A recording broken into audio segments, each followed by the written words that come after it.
ఉమ్మడి నిజామాబాద్ జిల్లాలో ఇంటర్ పరీక్షల్లో మాస్ కాపింగ్ జోరుగా సాగుతుంది. 99 టీవీ మాస్ కాపింగ్ గురించి వెలుగులోకి తెచ్చాక కలెక్టర్ స్థాయి అధికారులు మొట్టికాయలు వేసినా మాస్ కాపింగ్ మాత్రం తగ్గటం లేదు. కింది స్థాయి అధికారులకు తెలిసి మాస్ కాపింగ్ సాగుతుందని విద్యార్థి సంఘాల నేతలు తల్లిదండ్రులు ఆరోపిస్తున్నారు. ఇంటర్ మొదటి సంవత్సరం గణిత పేపర్లో మైక్రో జిరాక్స్లతో ఇన్విజిలేటర్ సమక్షంలోనే కాపీయింగ్కి పాల్పడుతున్నారని మండిపడుతున్నారు. మాస్ కాపింగ్లపై ఇంత దుమారం రేగుతున్నా పరీక్షల నిర్వహణ అధికారి మాత్రం ఎక్కడా కాపింగ్ జరగటం లేదని చెప్పుకొస్తున్నారు.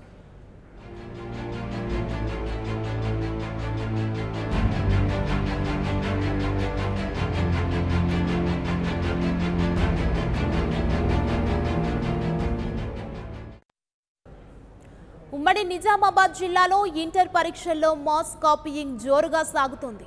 99 టీవీ మాస్ కాపీయింగ్ గురించి వెలుగులోకి తెచ్చాక కలెక్టర్ స్థాయి అధికారులు మొట్టికాయలు వేసినా మాస్ కాపీయింగ్ తగ్గటం లేదు. కింది స్థాయి అధికారులకు తెలిసే మాస్ కాపీయింగ్ సాగుతుందని విద్యార్థి సంఘాల నేతలు తల్లిదండ్రులు ఆరోపిస్తున్నారు. ఇంటర్ మొదటి సంవత్సరం గణితం పేపర్లో మైక్రో జిరాక్స్లతో ఇన్విజిలేటర్ సమక్షంలోనే కాపీయింగ్కి పాల్పడుతున్నారని మండిపడుతున్నారు. మాస్ కాపీయింగ్పై ఇంత దుమారం రేగుతున్నా పరీక్షల నిర్వహణ అధికారి మాత్రం ఎక్కడా కాపీయింగ్ జరగటం లేదని చెప్పుకొస్తున్నారు. తారీఖు నుంచి ఈ నెల 14వ తారీఖు వరకు ఇంటర్మీడియట్ పబ్లిక్ పరీక్షలు జరుగుతూ ఉన్నాయి. ఇందులో భాగంగా జిల్లాలో 44 పరీక్ష కేంద్రాలను ఏర్పాటు చేయడం జరిగింది.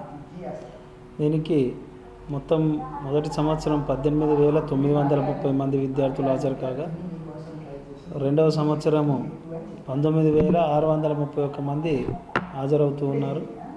గ్రాండ్ టోటల్ వచ్చేసి 38,561 మంది పరీక్ష రాస్తూ ఉన్నారు. పరీక్ష కేంద్రంలో విద్యార్థులకు ఎలాంటి ఇబ్బందులు కలగకుండా అన్ని సౌకర్యాలను ఏర్పాటు చేయడం జరిగింది. మరుగుదొడ్లు కానీ, water facility, drinking water facility, electrification, ventilation, అదేవిధంగా గుడ్ డ్యూయల్ డెస్క్స్ని అన్ని సెంటర్స్లో ఏర్పాటు చేసినాము. అదేవిధంగా అన్ని పరీక్ష కేంద్రాలలో బందోబస్తు, మెడికల్ కిట్స్ కూడా ఏర్పాటు చేయడం జరిగింది. 4 రోజులుగా ప్రశాంతంగా పరీక్షలు జరుగుతూ ఉన్నాయి. నేటికి లాంగ్వేజెస్ పూర్తి అయినాయి. మరియు 5వ తారీఖు. For more updates, please subscribe 99 TV Telugu.